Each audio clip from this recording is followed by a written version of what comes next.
Assalamualaikum, Dr. Siti sini. So selain di social media platform, saya juga ada menghasilkan buku-buku ilmiah untuk pelajar PhD khususnya bidang social science dan kualitatif.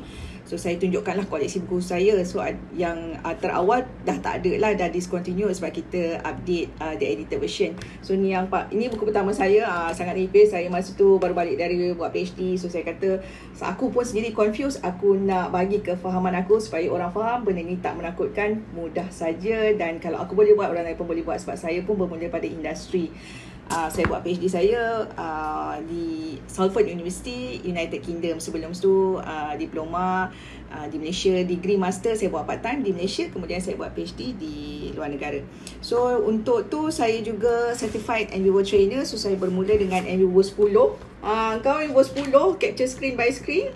Kemudian NVivo ni dia cepat dia, NVivo 11. So kita tak buatlah buku ni. So yang latest NVivo yang buku saya buat cumalah NVivo 12. Memang fully colored. Sekarang kita NVivo 15.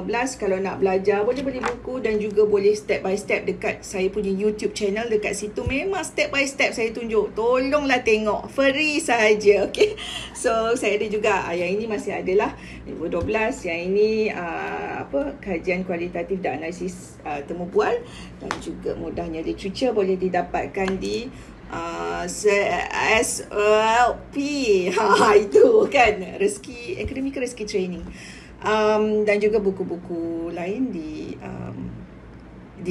UTM Penerbit, di SOMP juga. Okay, so anyway, dulu saya banyak, dulu masa saya mula-mula balik macam like 5 years back, saya banyak buat training, tapi sekarang ada sedikit berkurangan sebab saya banyak dapat jemputan bengkel untuk agensi-agensi dan organisasi. So biasanya bengkel yang saya buat adalah untuk understanding of research paradigm, analisis data kualitatif, penggunaan NVivo, research problem, research gap, persediaan untuk PhD. So itu adalah antara saya punya kepakaran lah. Okay, selamat berkenalan. Semoga apa yang saya, sekiranya anda ingin dibantu, insyaAllah boleh pergi kepada social media platform saya dan juga buku-buku saya. Okay, Assalamualaikum.